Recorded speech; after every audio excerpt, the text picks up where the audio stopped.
उनकी मेहनत रंग लाई है और हमारे पास INS विक्रांत जो इंडिजिनस एयरक्राफ्ट कैरियर जिसका कमीशन आज प्रधानमंत्री ने के अपने हाथों से किया, उसका लॉन्च तो 2013 में हुआ था और हम मुबारकबाद देते हैं नेवी को और कोचिन शिपयार्ड को।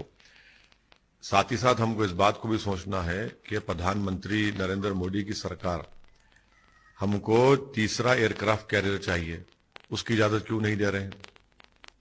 उसी नेवी में हमको 200 शिप की जरूरत है, हमारे पास बस सिर्फ 130 है, क्यों नहीं दे रहे इसका परमिशन?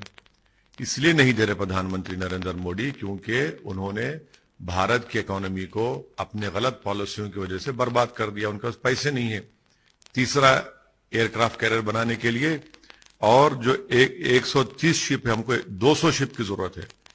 तो ये, और तीसरी बात यह है कि 45,000 टन का ये इतना बड़ा इंडिजिनस एयरक्राफ्ट कैरियर देखकर उम्मीद करते हैं कि देश के प्रधानमंत्री को हिम्मत आएगी और वो लफ्ज चीन अपनी जबान से अदा करेंगे और भारत के पार्लियामेंट में सेशन को बुलाएंगे ताकि चीन जो हमारी जमीन पर कब्जा करके बैठा है 1000 स्क्वायर किलोमीटर पर, जो चीन आज हमारे ग्रेजिंग राइट्स को बंद कर दिया है, करीब 10 किलोमीटर भारत की टेरिटरी में अंदर आ चुका है, जिससे 10 गांव मुतासर हुए हैं।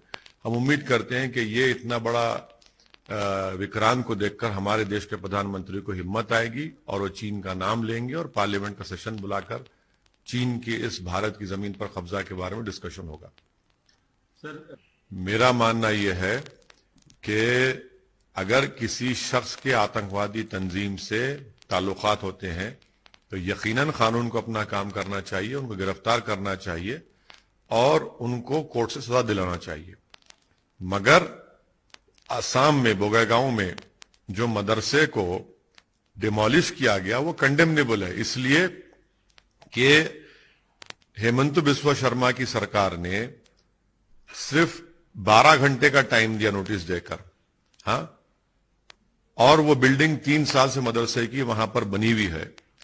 रात में हमारे सुबह 1:30 बजे उन बच्चों को 260 बच्चों को मदरसे से निकालकर गांव वालों के घर पे रखना पड़ा।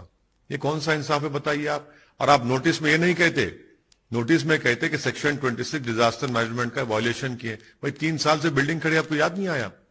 और आसाम के मुख्यमंत्री बोलते हैं कि हम बुलडोजर लगाएंगे। आप रूल ऑफ लॉ के तहत सरकार चलाएंगे या बुलडोजर की तरह सरकार चलाएंगे? और बुलडोजर की तहत चलाना चाहते हैं तो आप बोल दीजिए मेरे पास संविधान की कोई अहमियत नहीं है, मैं अपनी मनमानी करूंगा। सर, उसमें अनियमितता पाई गई तो सरकार अगर नहीं, देखिए, अगर कोई टीचर के संगठन से, आतंकवादी संगठन से ताल्लुक थे, आप पूरी तरीके से उनको गिरफ्तार करिए, केस चलाइए और कोर्ट में उसको साबित करिए। मगर आप पूरे मदरसे को तोड़ देंगे, ये कौन सा कानून है भाई? मदरसे जो 3 साल से खड़ा हुआ है और नोटिस में आप ये नहीं कहते कि हम टेररिस्ट ऑफेंस में यहां का टीचर पकड़ा गया, आप सेक्शन 26 डिजास्टर मैनेजमेंट का जिक्र करते। सुबह 1:30 बजे रात को 260 बच्चों को, मासूम बच्चों को मदरसे से निकालकर गांव वाले अपने घरों में रखते हैं और 12 घंटे की आप नोटिस देते हैं। भाई उसमें तो म्युनिसिपल लॉज में ये प्रिंसिपल्स ऑफ नेचुरल जस्टिस के खिलाफ है। तो आसाम के मुख्यमंत्री योगी आदित्यनाथ की तरह वो बुलडोजर से सरकार चलाना चाह रहे हैं और वे बताना चाह रहे हैं कि भाई अब मोदी के बाद हम ही है, इसलिए ये भी एक एंगल है इसमें। तो ये सरासर गलत है, संविधान के खिलाफ है, प्रिंसिपल नेचुरल जस्टिस के खिलाफ है, ये जुल्म हो रहा है असम के मुसलमानों पर। आप देखिए, आप वो प्रोवाइड करा नहीं, झूठ बोल रहे हैं। ये वो मदरसे हैं जो उत्तर प्रदेश के मदरसा बोर्ड में इनका कोई रजिस्ट्रेशन नहीं है, इनको सरकार से कोई ग्रांट नहीं मिलती है, प्राइवेट मदरसे हैं। आप क्या देंगे उनको? आपके पास तो कानूनन कोई तरीका ही नहीं है उनको कुछ देने का। अगर कोई प्राइवेट मदरसा खोल रहा है, आप उसमें क्यों खामखा अपनी टांग अड़ा रहे हैं?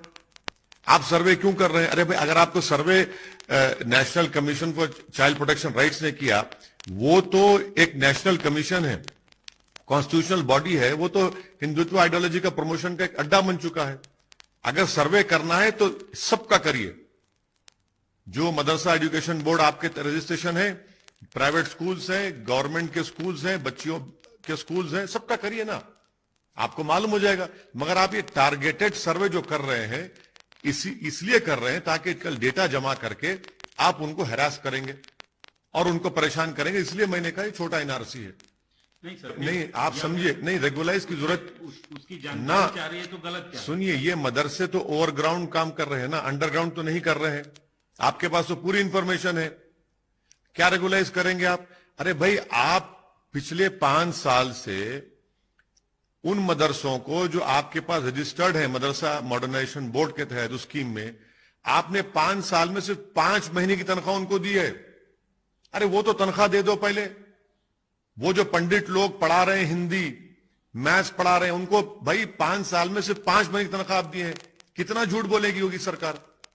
आप जो है उनको तनख्वाह नहीं दे पा रहे हैं, तो आप ये सर्वे क्यों कर रहे हैं? आप ये सर्वे इसलिए कर रहे हैं कि जब डेटा जमा हो जाएगा तो बाद में आप इन तमाम मदरसों को परेशान करेंगे, हैरास करेंगे मुसलमानों को।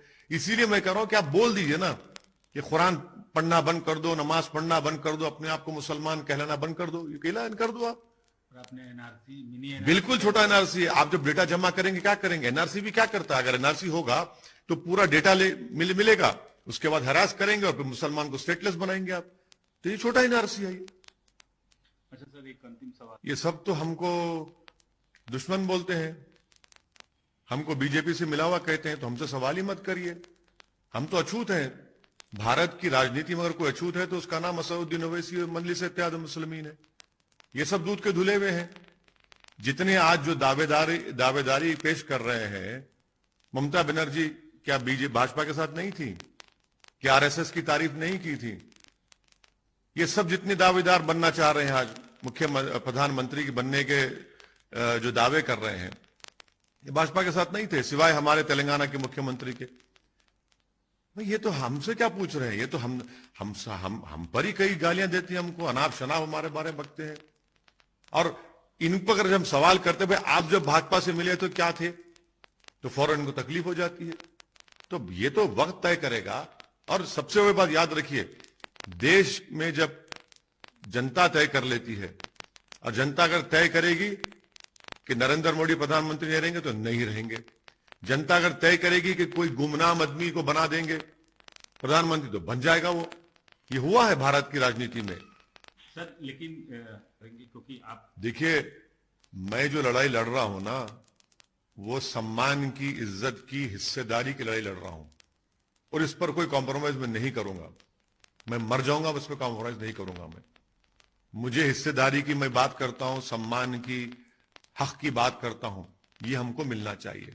अगर आप ये समझ रहे हैं कि इन सब चीजों को भूलकर मैं आपके पीछे गुलामी करूं, वो मुझसे नहीं हो पाएगा। मतलब अपोजिशन नहीं, मैं नहीं हो पाएगा। हाँ, जहां तक कम्युनलिज्म का लड़ाई लड़ना है, फैशिज्म लड़ाई लड़ना, लड़ते रहेंगे। हम ही तो लड़ रहे हैं भाई। पार्लियामेंट में हम 8 साल से भाजपा की सरकार है। जितने बिल भाजपा लाई उसकी मुखालिफत तो हम ही कर रहे हैं ना। ऑन रिकॉर्ड हम उसका अपोज करते हैं कि जितने जो अपने आप को सेक्युलर कहते हैं, पूछिए उन लोगों से कितने बार उन्होंने बीजेपी की सपोर्ट की, नहीं की। ये उनको जवाब देना, हमको जवाब नहीं देना। हम तो बीजेपी के खिलाफ लड़ाई लड़ने में हमारा एक क्लियर कट स्टैंड है। मगर ये लोग तो घड़ी में ताशा घड़ी में माशा हो जाते हैं, इनको जवाब देना चाहिए। भाई आपने दिल्ली हाईकोर्ट का जजमेंट आया जिसमें कहा गया था फॉरेन फंडिंग नहीं होनी चाहिए पॉलिटिकल पार्टीज की। भाजपा ने कानून लाया रेट्रोस्पेक्टिव इफेक्ट का, तो कांग्रेस ने तायद कर दी।